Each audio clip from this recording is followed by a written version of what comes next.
Take a moment and become aware of how you are sitting right now. The chair beneath you, the posture you've adopted, probably for hours on end. It feels normal, harmless, just a part of your daily routine. But what if I told you that this very position, this seemingly innocent habit, might be the single greatest unrecognized threat to your erectile health? This isn't about fear. It's about a hidden truth that affects millions of men who believe their fading vitality is just a matter of age or stress. The reality is far more mechanical, far more direct, and it's happening right under you. The constant, prolonged pressure on your pelvic floor does so much more than cause a bit of lower back pain. It is systematically constricting the intricate network of blood vessels and compressing the vital nerves that are the absolute foundation for generating and maintaining a powerful erection. This isn't a sudden injury. It's a slow, silent process. Over months, which turn into years, this habit creates a state of chronic vascular stress and nerve desensitization in the most critical region for your sexual function. This is the subtle, insidious reason why youthful vitality can begin to fade prematurely. It's not a number on a calendar, but a constant, low-grade physical impingement that is literally starving the pineal tissues of the oxygen-rich blood flow they desperately need to function. Reclaiming that power, that confidence, doesn't start with a pill or a magic supplement. It starts with understanding how your daily posture is silently undermining your body's most fundamental mechanics. It starts with realizing that the solution is not outside of you, but within your own control. I am Dr. Lucas Mason, and in my more than 20 years of caring for men struggling with their vitality and performance, I have seen how the most profound problems often stem from the most overlooked habits. I've seen men regain their confidence not through complex procedures, but by fundamentally changing their relationship with the chair they sit in every day. So, how can something so simple cause such a significant problem? Before continuing, if you haven't subscribed yet, click the bell icon so you don't miss out on any health tips designed especially for you. If you like the video, give it a thumbs up and leave a comment. If not, give it a thumbs down to help us improve. Let's start by visualizing what's happening inside your body when you sit. Imagine your pelvic region as a complex and delicate central station for a high-speed train. This station has critical tracks, which are your blood vessels, and an intricate signaling system, which are your nerves. For an erection to occur, this station must operate perfectly. The brain sends a signal down the nerve pathways, telling the blood vessels to open up, allowing a surge of blood to flow in and create the firmness and rigidity we associate with a healthy erection. Now, imagine placing a heavy weight directly on top of this central station. That weight is your own body when you sit, especially with poor posture, slouched forward, with your pelvis tilted backward. This position puts immense and continuous pressure on a specific area called the pelvic floor. Think of your pelvic floor as a muscular hammock stretching from your tailbone to your pubic bone. It supports your bladder and bowels, but it's also the pathway through which the key nerves and arteries for erectile function travel. When you sit for hours, you are essentially clamping down on this lifeline. The main nerve involved is the pudendal nerve. This is the primary highway for sensation and motor control in your genitals. Compressing this nerve is like pinching a garden hose. The flow of information is disrupted. The signals from your brain telling your body to get an erection become weaker, less reliable. Over time, the nerve can become desensitized. You might notice that it takes more stimulation to achieve an erection, or that the sensation isn't as intense as it once was. This isn't a psychological issue. It's a physical impingement on the hardware of your body. Simultaneously, this pressure constricts the blood vessels, particularly the internal pudendal artery, which is the main supplier of blood to the penis. When this artery is compressed, blood flow is restricted.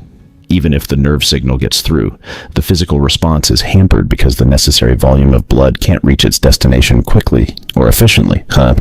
It's like trying to fill a balloon with that pinched garden hose. The pressure is low, the flow is weak, and the result is underwhelming. You might experience erections that are not as firm as they used to be, or that you can't maintain for as long. Your body is trying to respond. But it's fighting against a physical barrier that you unknowingly create every single day. This isn't a rare condition. It's a modern epidemic linked directly to our sedentary lifestyles. Our bodies were designed to move, to stand, to squat, to walk. They were not designed to be folded into a chair for 8, 10, or even 12 hours a day. The chair, an invention meant for comfort, has become a silent enemy to our biology, particularly to this very sensitive and vital aspect of male health. Understanding this mechanical process is the first, most crucial step. It moves the problem from a place of shame or confusion into the realm of practical, physical reality.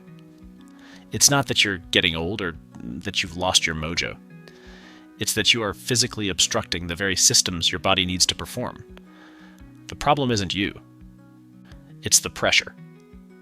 And the good news is, you have the power to release it. The real danger of this situation isn't in sitting for 5 minutes. It's in the cumulative effect, the slow and steady erosion of function over thousands of hours, year after year. Think of it like water dripping on a stone. A single drop does nothing, but over a decade it can wear a groove into the hardest granite. In the same way, each hour you spend sitting improperly contributes to a state of chronic stress in your pelvic region. At first, your body compensates.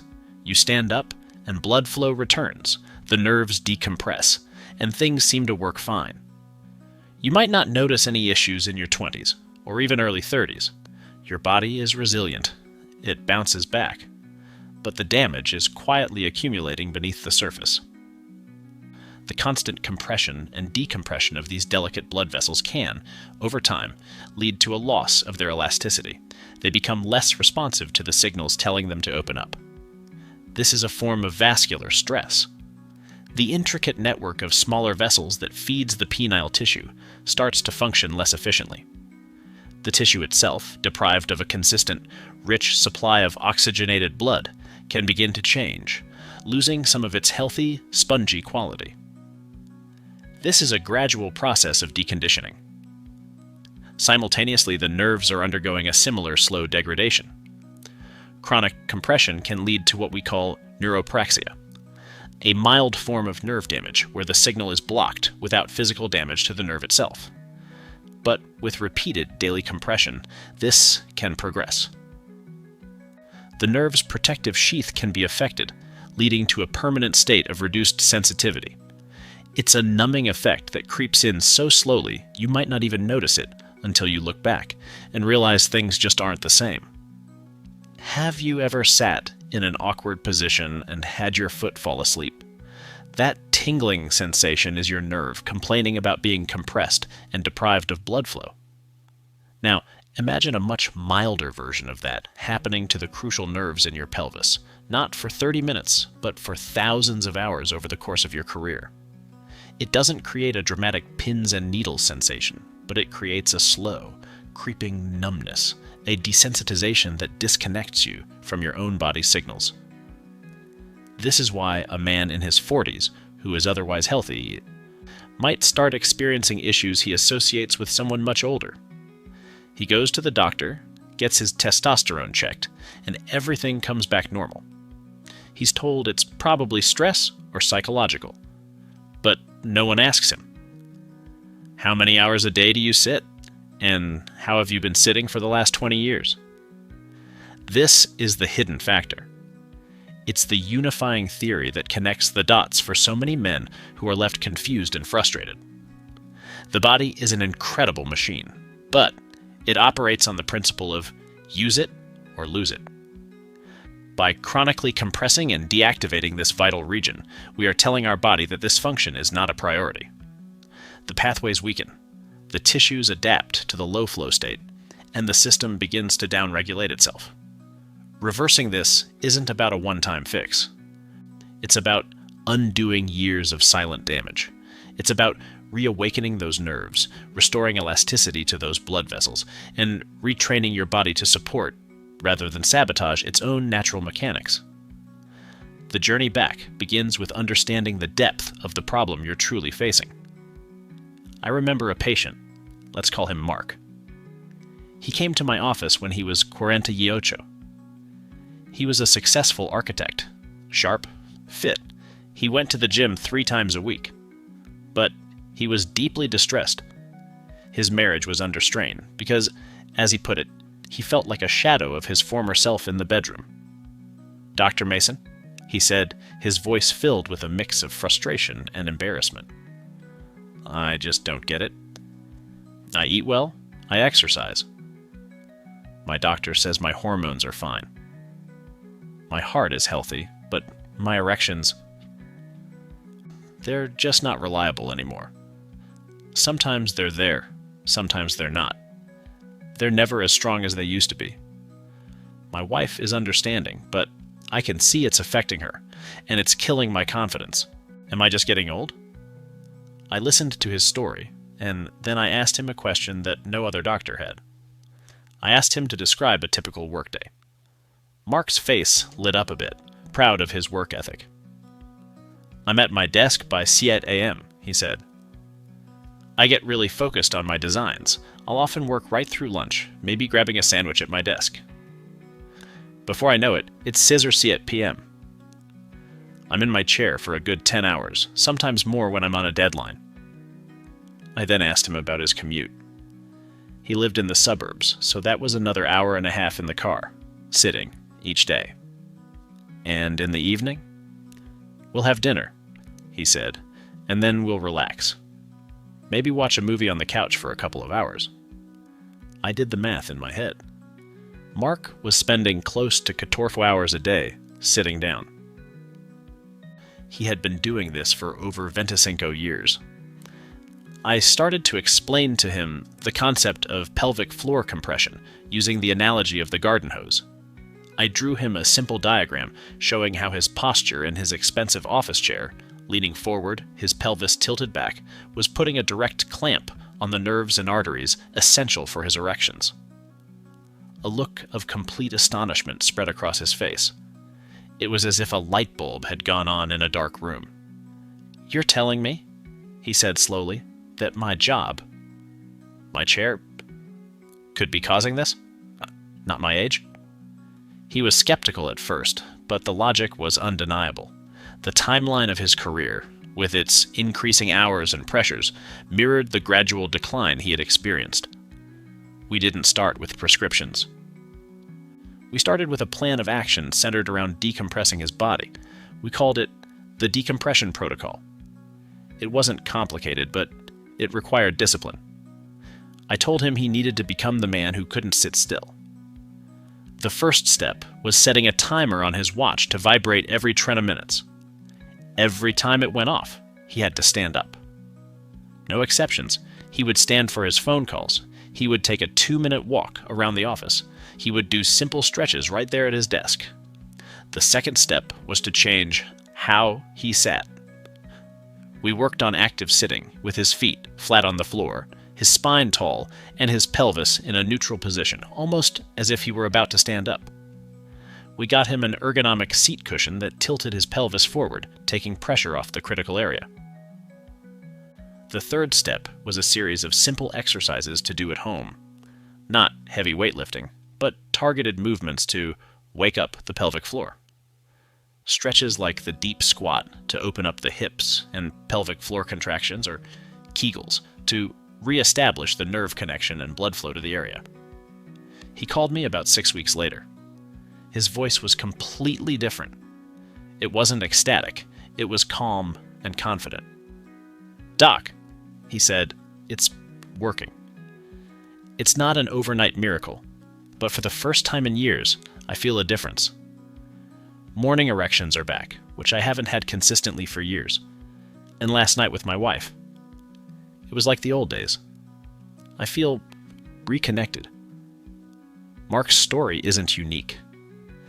I have seen hundreds of men just like him. Men who were convinced their vitality was lost to the sands of time, only to discover it was simply trapped beneath them in their chair. His journey shows that reclaiming this power isn't about fighting against aging. It's about working with your body's brilliant design. So, How do we begin this journey? How do we actively reverse this process and reclaim our body's natural mechanics? It comes down to three fundamental pillars: decompression, activation, and mobilization. This is the practical roadmap to freeing yourself from the trap of the modern sedentary lifestyle. The first pillar, decompression, is the most immediate and crucial. It's about taking the weight off.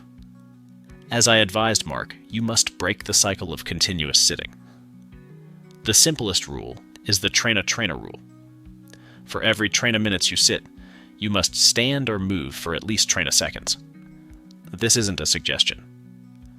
It should become a non-negotiable rule in your life. Set a timer. Use an app.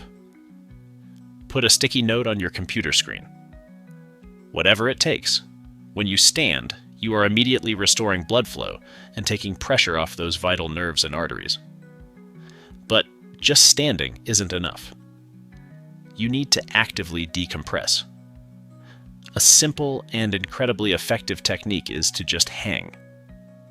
If you have access to a pull-up bar at home or in the gym, simply hanging from it for 30 to 60 seconds allows your spine to decompress and your pelvis to fall into a neutral position, creating space where there was once compression. If you don't have a bar, you can do a supported squat, holding onto a desk or a doorknob and lowering yourself down as far as you can, letting your hips open up. This directly counteracts the hip flexion that dominates our sitting lives. The second pillar is activation. After years of being compressed and underused, the nerves and muscles of the pelvic floor can become dormant. We need to wake them up. This is where targeted exercises come in, and the most famous are Kegels. But many men do them incorrectly. It's not about squeezing as hard as you can. It's about control and connection. To find the right muscles, imagine you are trying to stop the flow of urine midstream. That's the muscle you want to isolate. Start by contracting that muscle for a count of 3, then relaxing completely for a count of 3. The relaxation is just as important as the contraction. It teaches the muscle to release, which also improves blood flow. Do a set of 10, 3 times a day. You can do them in your car, at your desk, anywhere. No one will know. This exercise directly stimulates the pudendal nerve and increases circulation to the penile tissues, rebuilding that mind-body connection. Another powerful activation exercise is the glute bridge. Lie on your back with your knees bent and feet flat on the floor. Squeeze your glutes and lift your hips toward the ceiling, creating a straight line from your shoulders to your knees. Hold for a moment, then lower back down. This not only strengthens your glutes, which provides better support for your pelvis, but it also actively stretches the front of your hips, which become incredibly tight from sitting. The third and final pillar is mobilization. Your body has become stiff and locked into the shape of a chair. We need to restore its natural range of motion. The single most powerful mobilization exercise for this issue is the deep squat. Our ancestors spent hours in a deep squat position. It is the human body's natural resting position. It opens the hips, lengthens the pelvic floor, and allows for maximum circulation to the entire region. Your goal should be to be able to sit comfortably in a deep squat with your heels on the floor for at least a minute. You may need to start by holding on to something for support, and that's fine. Work on it every single day. Think of it as the antidote to sitting. Mobilizing your hips also means stretching the muscles that have become tight. The hip flexors at the front of your hips become short and tight from being in a flexed position all day. A simple lunge stretch, holding for 30 seconds on each side, can begin to lengthen these muscles, which in turn helps your pelvis return to a more natural, neutral alignment, further reducing pressure. These 3 pillars, decompression, activation, and mobilization, are not a quick fix. They are a new way of life. They are a conscious decision to refuse to let your environment dictate your biological vitality. It requires awareness and consistency, but the changes are profound, not just for your erectile health, but for your overall energy, your posture, and your freedom from back pain. You are rewiring your body, reclaiming territory that has been dormant for years. It is the most foundational and powerful step you can take toward lasting sexual health. As we come to a close, I want you to reflect once more on the chair you're in. It no longer has to be an unrecognized threat. Now, you see it for what it is, a tool that must be managed. It is not your enemy, but your relationship with it has to change. The key takeaway from everything we've discussed is this: your vitality is not a matter of luck or a gift of youth that inevitably fades.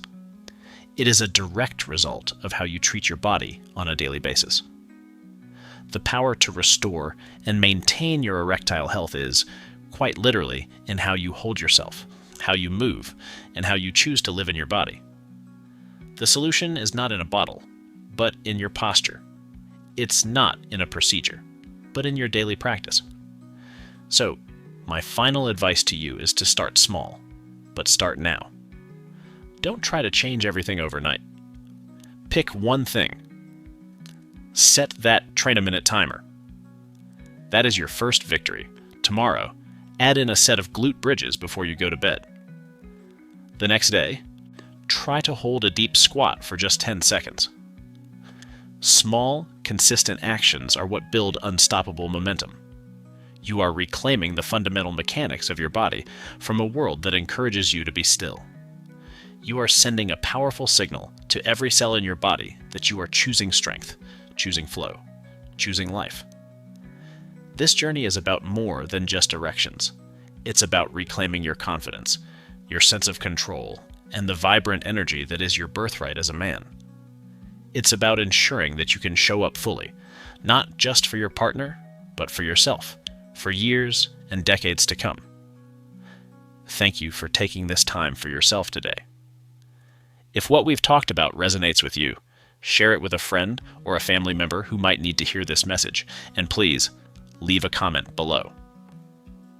Share the one small change you plan to make starting today. Your journey inspires others. Take care of yourselves, and I'll see you in the next video.